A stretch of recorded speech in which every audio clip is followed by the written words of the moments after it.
Thank you for tuning into the Guitar Department. I'm your host, Joe Alton. Today, on this episode, we have my good friend Josh Sinclair. He's back with yet another album, your 18th album. It is, man, yeah.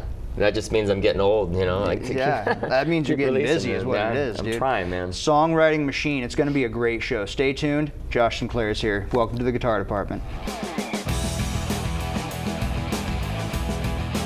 And we're back, and I'm sitting here once again with my good friend, Josh Sinclair. Josh, how you doing? I'm great, man. It's good to see you. It's good to be back. Good to see you too, man. Thanks for coming back. Absolutely, man. It's always a blast here, so yeah. I'm ready for the questions, Joe. I'm ready, man. Yeah, well, we're bringing the heat today. Okay. We're going to start with your guitar. Well, this is Tot, so he's a Guild troubadour. That my main rig is GS Mini. And which his name's Tater, and you got Tater and Tot. Yeah, Tater and Tot, and right now he's in the shop. So unfortunately, he didn't get to make the trip today. But yeah, Tot. I mean, I played Tot exclusively back in the day, and so it's nice to bring him back out. And yeah, hopefully he sounds okay. So. You know, I was telling you this before we started, but in preparation, we've talked a bunch of times. You've been on the show a few times. In preparation for the interview, I Googled you, and the Google AI overview. Could be dangerous, Joe. I'm telling you, man. It said that you're like a country superstar mixed with Ed Sheeran. Okay, that's cool, man. Which is also, I mean, he's a superstar also, but you got to think they're talking about looping in that regard, and your general performance, which is also, we'll get into that too. But you guys have something else in common. You both play short scale guitars. Yeah, and I just got into it. So I used to play a old '69 Hummingbird, and I played it for about 12 years. And then it just started kind of, you know, that being like old wood, it kind of started falling into itself. I was always having it in the shop, trying to get repaired, and so I think it was 2017. I ended up like looking at some new guitars at Pro Music, and they had these GS Minis, and that was one of the many ones that I tried, and it sounded so great and full without any amplification. I'm like, this is crazy, you know, that such a small guitar has like such a big sound. And so although after I bought it, I went through 6 different pickups to find out like the one that I really liked. I ended up with the Tone Boss, so I use that on all my guitars now, and it's a passive under saddle, or in-hole pickup, and you know, it acts like a electric guitar pickup would, so you don't get like any of the, you know, feedback, so I can run like my distortion and my overdrives and everything, and it's really reactive to the strings and not like anything else with the body. No phasing or anything like that. That's great. But it's so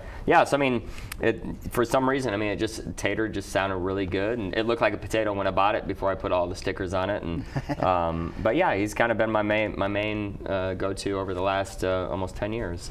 So you named that guitar Tater. Did Tot come second in naming? Tot did come second, yeah. So it's a retro name. It didn't have a name before, but now Tater, Tot, there's Madge, there's Tex was the '69 Hummingbird because I got him in Austin, Texas years ago, and then my ukulele is named Little Fella. Little Fella. And so I tune it like a mandolin, but it's Little Fella, so everything has to have a name, so it treats you right, you know, like a boat, I guess. So that's great, though. Yeah, it's good luck, right? What'd you name yours? This one doesn't have a name. Joe, you might break a string today, man. I'm telling you. You know, I don't think I've ever broken a string on this thing. I got my elixirs on. They're from like 1998, and they are still nice and full sounding. Actually, that's not true at all. I change strings all the time, but especially in this heat too, man. It doesn't have a name. So when I was a kid, I had my Fender Stratocaster that I have on the show. I for a short time started calling that Excalibur. Okay. And it felt so pretentious to have that name. I mean, Tater and Tot is folksy and it's kind of adorable, frankly, but Excalibur is a bit grandiose. No, you know what I mean? It's a little pretty good, man. Isn't that the one that they pulled from the stone? The Sword and the Stone, yeah, exactly. That was that's good. And it is my number one still. Okay. But it did not grant me any kingdoms or knights at a round table. Well, maybe if you name this one, then you know, might have some good luck with the first one. Then, so maybe I'll try it, man. Or maybe I'm missing the boat on it. There you go. Get myself a kingdom.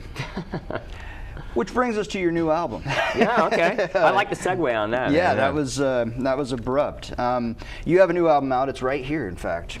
We've got Dirty Dirty. Check that out. Oop, there we go.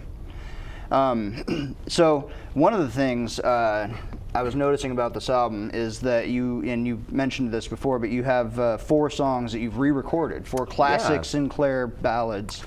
bangers? I guess, so when I was going about doing this record, I didn't have the intention of adding songs from previous records or re-recording anything. And I had some folks ask me, like, because vinyl, my last couple albums I've been done on vinyl, as well as, download streams, iTunes, Spotify, wherever you can do it. Sure. But I still like doing something tangible.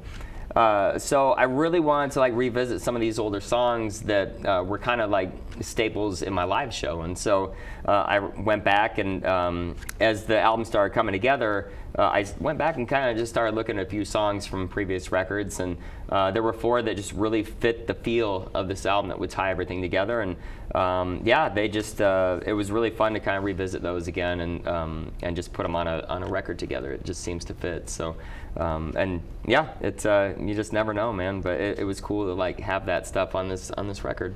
Yeah, and then what's great is that they're actually, it almost struck me as like a partial greatest hits, because those are 3 songs that really stand out amongst your library. They're probably songs you play all the time too. Right. Did that lead to the reinvention of them? Did that inform your desire to re-record them in the first place, that you perform them a lot? Yeah, it did. And like for one thing, like so Check 1 2 like has been like such a staple for the last like 4 or 5 years since I wrote it, and it was one thing where it's evolved over the years, like in my live show, and like it's become, there's just like movements to it and stuff, and I really want to incorporate some of that into the song, like because I mean it was so stripped like initially, and so I'm like, I really want to like incorporate some of these things that I do live. So that just that was really fun to like redo. And I'm trying to think, Sundays Are for Shots was like a song that is such a fun like kind of party song, especially if I'm playing like a Sunday afternoon show somewhere. And then the Brothers song that I wrote about my brothers, that just fit the feel of this record. And then Hank. that was another one. I put like I put some like organ on it, but it was organ like that I did through guitar and everything. So just some different sounds that I had experimented with live that, again, just like seemed to fit the feel of the record. And it was fun. I mean, I don't know if you ever go back and like revisit things, because I really don't. Like once they're out, and they might evolve like live, but I've never gone back and like, I should try and redo this, or do it how I would do it now. And so it was really fun and maybe cathartic, I guess, in a way too. No, that's great. Yeah. Like I said, it's a great choice of songs. Just because, again, I think you've actually played at least 3 of them on this show. I think so. Yeah. In the past. I don't think you've done Brothers, but that one stood out on. It was 10 Songs for Summer, if I'm not mistaken. Yeah. That one stood out as one of the more sentimental songs and Right. one of the more meaningful songs on that album. Tell me about this album. Is it a little more sentimental? It feels like there's some sentimental value in it, and a little less. It's party time. Yeah, but there's still a little bit of that too. There is, and I feel like, again, I never know like what the feel of a record's going to be until I'm right in the middle of it, and usually when I cut down the songs to see like what's going to fit the feel of the record. I mean, because I could write a lot of songs, but not all of them are going to make it on the album. It might be something that I might do on down the line. So, it really did start out kind of more. Sentimental, I guess. I wrote a song. It's like a thank you note to my parents, called like "Dear Mom and Dad," and it was more of me just like sitting in my room, in my studio, in my house, and just thinking about like all they've been there for me like throughout my life. And I really, it's one thing to like say it to somebody, like face to face, be like, thank you for everything you've done. It's another thing to, if I could do it in a song where. For me, that's how I kind of like show love, show like feeling and stuff. So I sat there, I bawled my eyes out like writing the song, but it was again cathartic, like to get this out and be able to present that to them and say thank you, in a way that's how I say thank you is through music, or I love you, or I care for you, or whatever, or I can't believe you broke up with me. I mean, things like that. It's just everything kind of comes back, evolves around music for me. And so I wrote that song for them. I couldn't play it for them for a while. I gave them a copy of like the rough edit of it so they could hear it. And then when I do see them at shows, when I'm back playing locally, if I see them start crying, it's like, oh man, like I can't look at them because I won't be able to get through the song. But I mean, there's fun ones too on this record, and it was just, it was I've never said this about any album before, and this is my 18th album. Like, but everything came together so smooth. I was waiting for like a snafu. I was waiting for something to like, okay, what's going to happen here? What's not going to be right here? And everything was so smooth. Everything came together in a timely fashion. I kind of set, time limits for like when I want to have things out in production, especially when I'm doing vinyl, and it takes, a good 2 to 3 months to get that back sometimes. Right. And but like the Dirty Dirty song, that was something that I wrote late last fall when I was on the road. And I've told this story a few times, not on here, but like what I try and do when I'm on the road for, a week or a few days or a couple weeks is I try and make the money last longer. So like one night I might be in a hotel or motel. The next night I might be in a truck stop or a rest area, like just to sleep and get up and go in the next city. And this one particular morning I woke up in my car in a truck stop, and I have those like sunshades on, and the sun was kind of coming through like the little shade, and I'm just like, man, like I feel really dirty today. It's like it was hot and it was sticky, and but I woke up and I just realized that no matter like how I feel, like I love what I'm doing. I love like I get to go and do this for a living and meet new people and play new places, and so it's really that song encompasses 25 years of being on the road, and it's like a nutshell of like what it's like for me to be on the road. And so all the hardships, I guess you could call them hardships, it's not really hardships, it's just like challenges. It's all worth it to me, like in the end, and that's what that song's about. So it's it was funny and fun. But I mean, I'm trying to think, like I haven't talked about like some of these. Like I Ain't Famous is a song that I'll play today. That's I say I have to write a love song every 8 to 9 years, and I was due on this record. So I put this one together, and yeah, I mean there's a lot of like fun ones in there, but there's a lot of like serious ones too. And I think that's, as a songwriter, that you kind of encompass everything. That's what life is, It's like just taking those ideas, whether it's happy moments or sad moments or serious moments, and making them moments in a song. So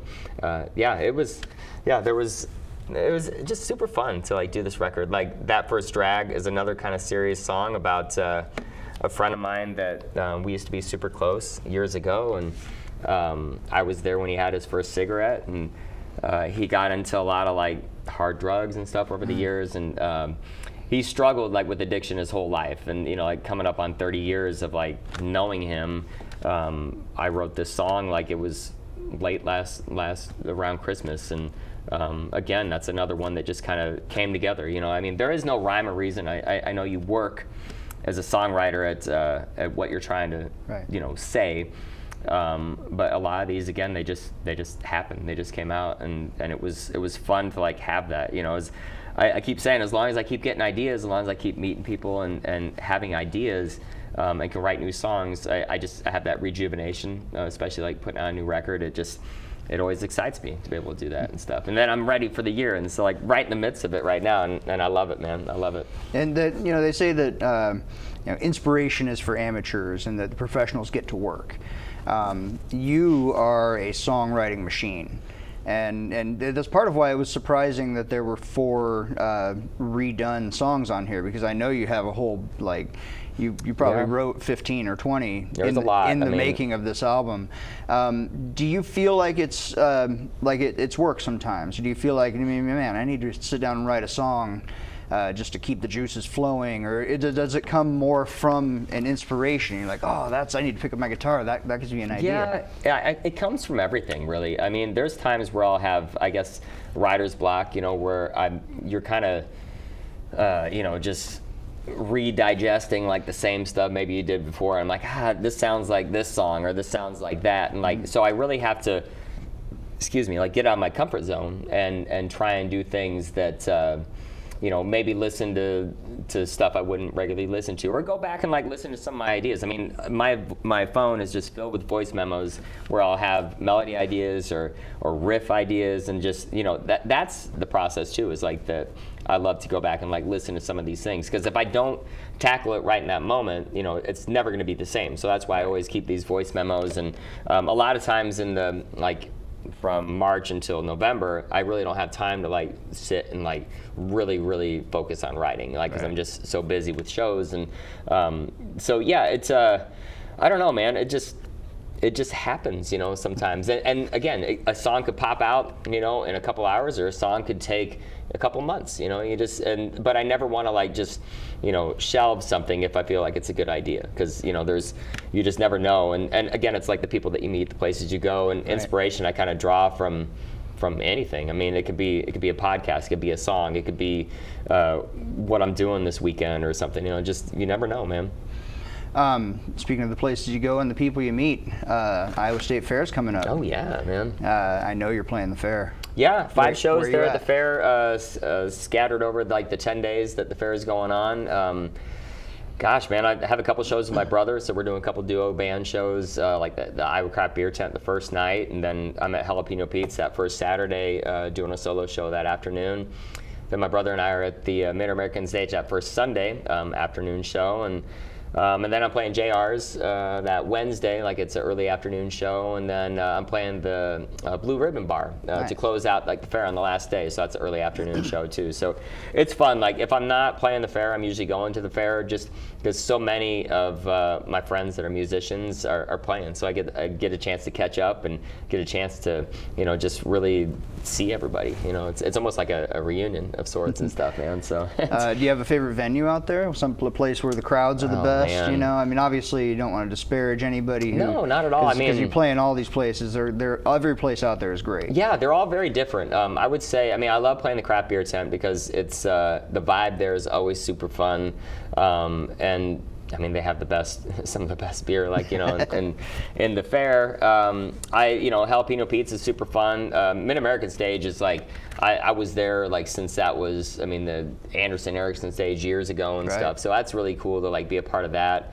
And then I'm excited to play JR's again. That's really cool, everything that they've done with that, with the production and the stage they have in there and all the bands they bring in there. And then the Blue Ribbon Bar, I haven't played it yet, so I'm excited about being a part of that. But again, there's just so many stages, so much music going on that I just love, you stumble across a lot of things that are artists too, they're even touring that maybe you never heard of before, and it's definitely a cool vibe, man. It's got to save your money though right now to get all that food, man. But it's worth it for sure. Man, they have $100 chicken nugget at the fair this year. That's right. That's one with the caviar and stuff too, right? Yeah, and see, I've never had caviar, so I'm do I want to, do the $100 or do I want to use that for picnic in a cup or something? They're gonna have to deep fry it for me to get. Yeah, there you go, man. Some deep fried caviar nugget. Okay, so you're doing it. You're gonna try it. Well, I don't know about that. You never know, man. It's the state fair, Yeah. All things are on the table. Do things that are out of your comfort zone a little bit. Maybe write a song about it. That is definitely out of my comfort zone. Yeah.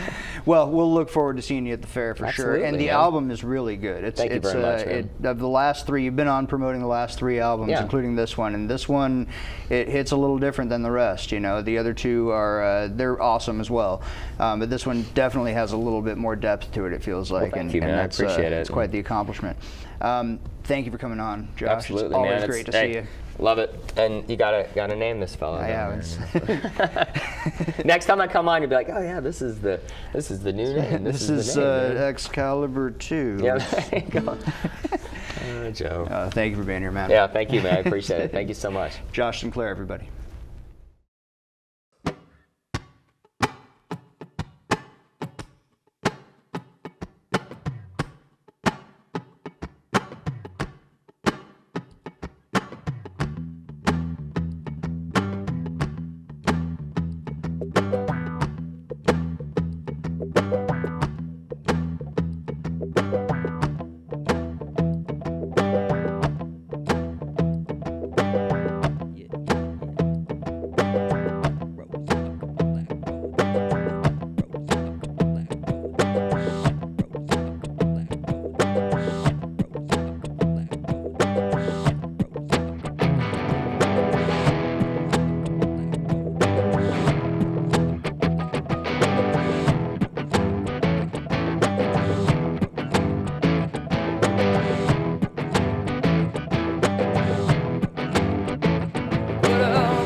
Come on, come on, come on, come on, pick a black rose. Come on, come on, come on, gotta get me back home, yeah. Come on, come on, come on, now you're getting me started. Come on, come on, come on, come on, pick a black rose, yeah. Oh, baby, come on.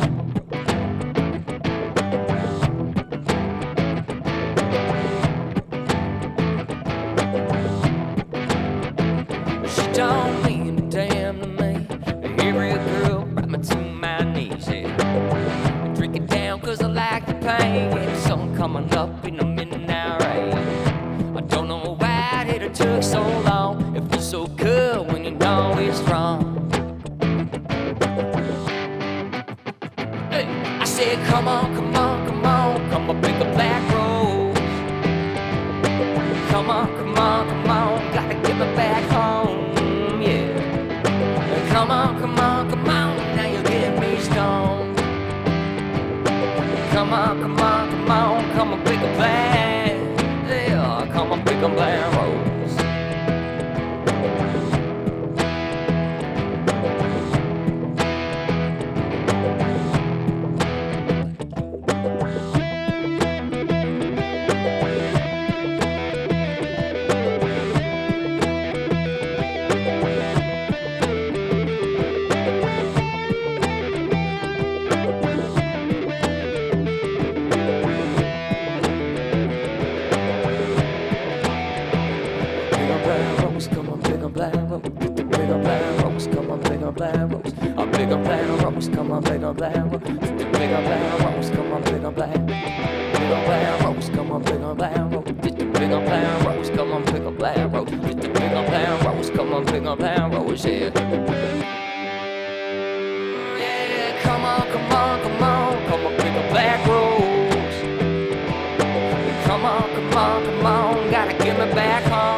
Well, thank you for tuning into the Guitar Department. I've been your host, Joe Alton. I want to thank my guest, Josh Sinclair. Josh, thank you for being here. Thank you so much for having me, man. It was always a blast. Love it. It's always a good time when you're here.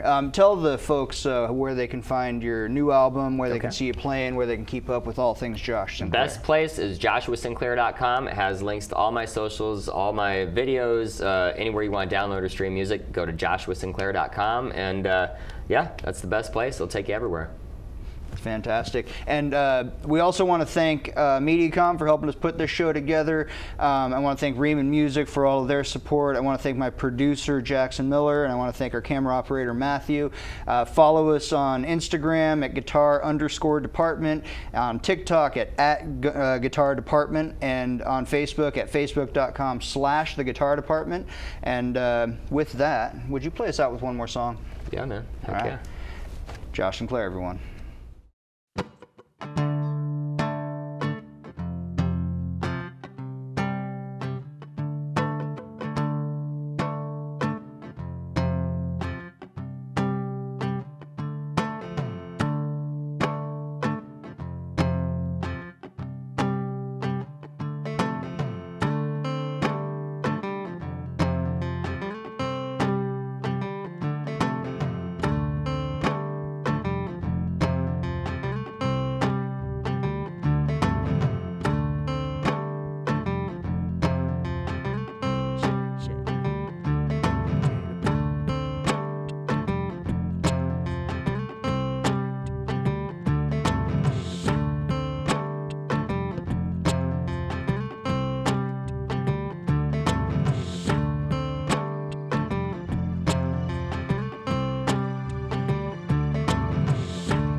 small town, another long day. It's 2 a.m. closing time. Drink it down, got your bloodshot eyes, sketchy bars, smoky rooms. Shadows play tricks and the girls do too. It's crazy and loud, it's all I know. But when you love a loud, you can never let go. I said dirt, living on a runaway train, chasing down dreams till you know my name. A world so wild where the stars don't shine, sing it out loud 'cause this house still mine. A dirty, gotta take me home. The guitar cries for one more song till the lights go out. There's nothing to say, keep on going till it fade away. Yeah, fade away.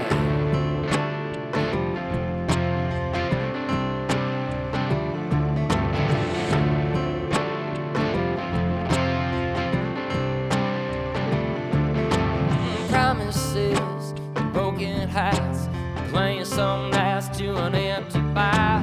Living fast, baby, dying slow.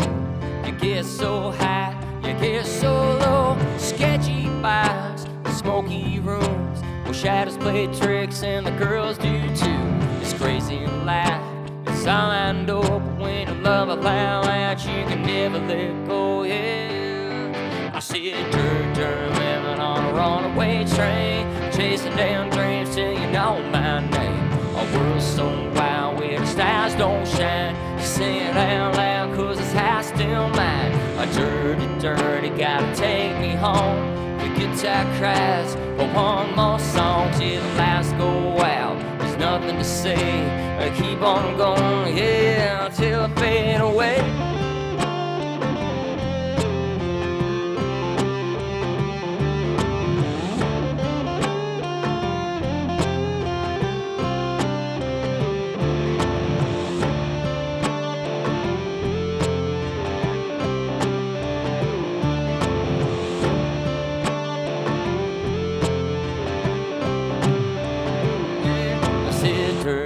Living on a runaway train, chasing down dreams till you know my name. A world so wild where the stars don't shine, sing it out loud 'cause this house still mine. Dirty, gotta take me home. The guitar cries for one more song till the lights go out. There's nothing to say, I keep on going here until I fade away.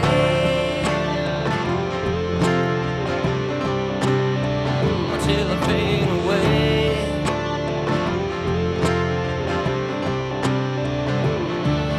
Yeah. Whoa, yeah.